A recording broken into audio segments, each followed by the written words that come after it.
Yuli Edelstein is the Israeli Minister of Information and Diaspora Affairs. Minister Edelstein, you spent 3 years in a KGB prison for being a Jew, so obviously the future of the Jewish people is important for you. Soon you will be attending a conference of major American Jewish organizations. What will be your message to them? We are looking right now into different ways to connect with the diaspora Jewry. The term Jewish peoplehood is becoming very popular. I'm not sure we already have enough content for it, and this is exactly the subject we are going to discuss with the representatives of different Jewish federations, Jewish organizations in the state, educational institutions, what kind of things we want to put into our agenda to connect between the two. And I think, you know, without even creating or recreating the wheel once again, I would say that good old Jewish terms are not that bad. Forget the religious observance, but to know the basic facts about Jewish history and Jewish tradition, I think can put us on the right platform, and to develop it from there will be much easier.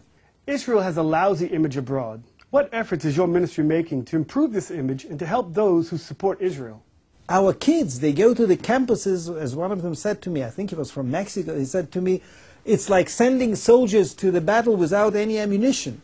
And what we are doing as a ministry, we are trying to provide this ammunition. This is ministry not only of the diaspora affairs, but also of public diplomacy. For me, it's public diplomacy to provide young Jews with some basic ammunition, with basic facts and figures. When they are confronted with the simplest possible question, all the troubles of Israel are because of the occupation. Were you to give the land back to the Palestinians, everything would be fine.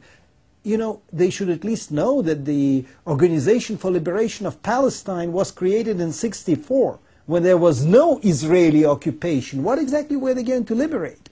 I want at least our young generation to know that basic facts about the conflict, forget all the other wonderful things about Israel, but even about the conflict, the basic facts are on our side, not necessarily on the side of the Arabs. Since the fall of the Soviet Union, the Russians have become enthusiastic members of the world community. What efforts are you taking to help both Jewish and non-Jewish Russians become better acquainted with the State of Israel?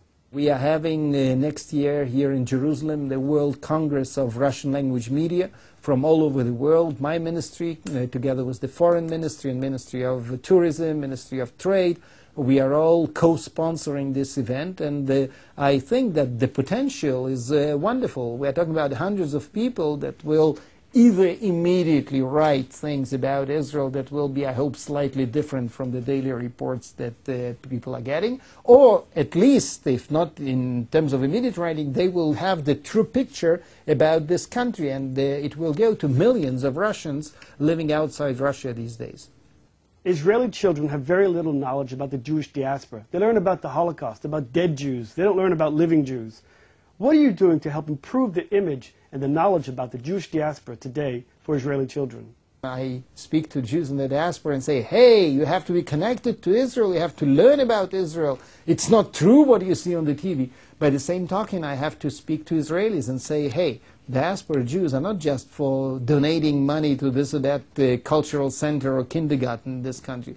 Diaspora Jews are not just to lobby their governments in order that the governments should help Israel. Diaspora Jews are part of us, part of our people, but they might be somehow different. Minister Edelstein, we really appreciate you sharing your time with the Media Line. Thank you very much.